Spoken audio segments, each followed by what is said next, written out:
Anyway, the author himself, Dan Brown, I had the rare opportunity to sit down with him at his home in New Hampshire. Take a look. It's so grim. It's so terrifying. Dante's Inferno is a descent into hell. 9 circles filled with sinners, facing demons, grotesque monsters, Satan, and a whole lot of pain.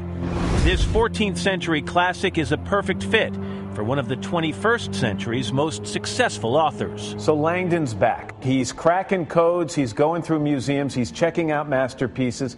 He's getting chased a lot. He has that tendency. Sometimes I don't even know who's chasing him after a while. And why do you like that so much? Why do you love the action of this intellectual guy, this thinker, who's also running for his life half the time? Well, as Dante does so well in Inferno, moving down through the levels, I love to use action to propel plot.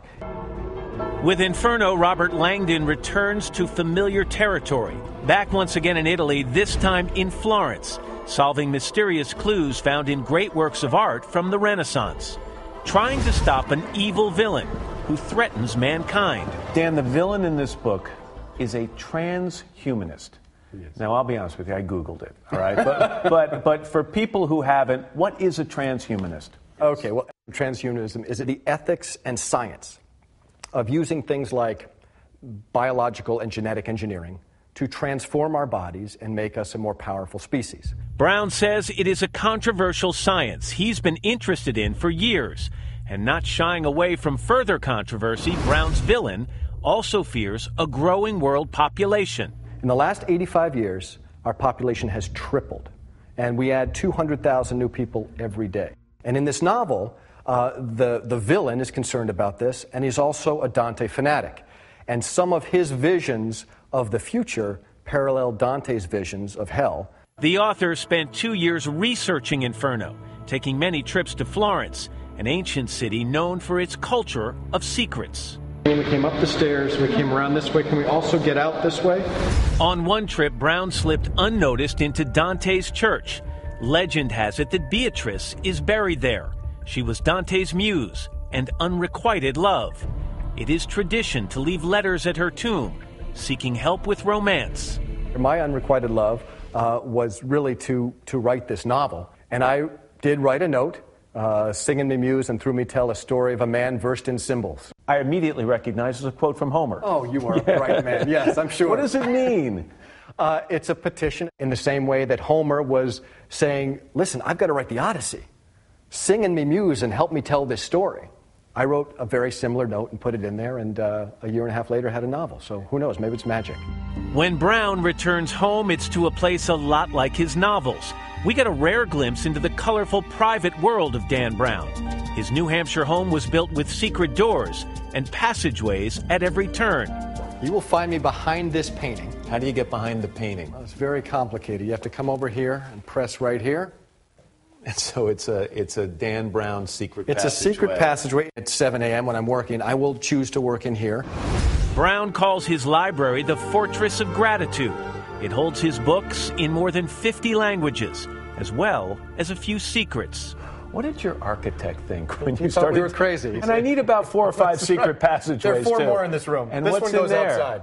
Here, I'll show you. All right. Oh, this is great. Every day when he finishes writing, Brown plays the piano. I stop and I play whatever. I play, just improvise something.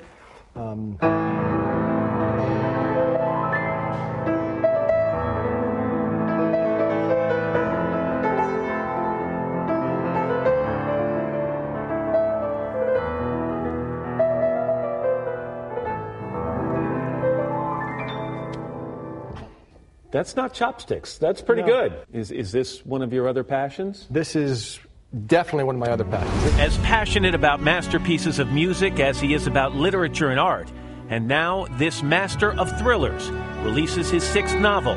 He says he has ideas for at least a dozen more. How far along are you on the next one? I am nowhere on the next one. I'm Really? exhausted. I just spent 3 years in hell, as they say. Literally and literally in figuratively. hell. And I'm exhaling a little bit. Of course, this is apparently how I exhale. He's an intense guy. He really is fascinating, very interesting guy in that home.